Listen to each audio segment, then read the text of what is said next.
আমি স্টোভ টপের ওপর ফয়েলে মুড়ে হাওয়াইন চিকেন বানিয়েছি, সেই রেসিপিটাই তোমাদের শেয়ার করব।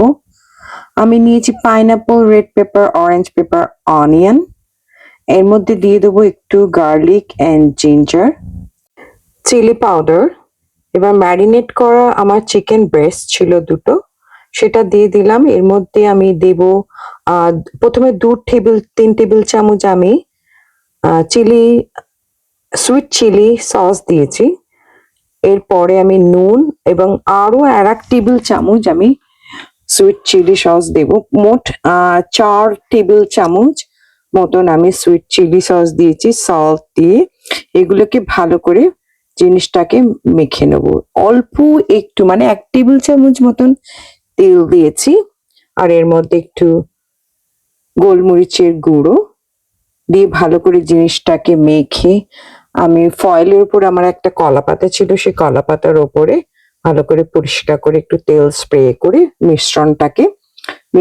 চিকেন মিক্সটাকে আমি ঢেলে একটা আমি পাউচের মতন করে নেব। ভালো করে মুড়ে একটা পাউচের মতন করে নেব, এটা ডবল ফয়েল দিয়ে, যাতে বেরিয়ে না যায়। আমি যখন কুক করব স্টোভ টপের ওপর যাতে না জিনিসটা পড়ে যায়।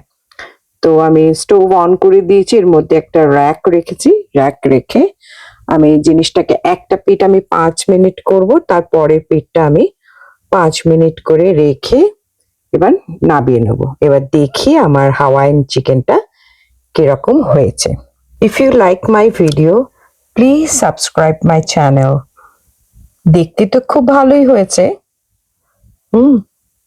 তো আমাকে টেস্ট করে দেখতে হবে এবার যে খেতে কিরকম হয়েছে। আমি একটা পাত্রে নামিয়ে নেব সবকটা জিনিস ভালো করে। এটা ভীষণ হেলদি এই খাবারটা, মানে কোনো মশলা নেই, জাস্ট ওপরে স্টোভ টপের উপর স্টিম করা। ভীষণ ভালো খেতে, যে একটু সুইট চিলির সাথে একটু ট্যাঞ্জি ভাব আছে। তোমরা এটা করে দেখতে পারো, অবশ্যই করো বাড়িতে। সুইট চিলি সসের জায়গায় তোমরা সুইট অ্যান্ড সাওয়ার সসও দিয়েও করতে পারো, নিজের মতন টেস্ট করে করতে পারো।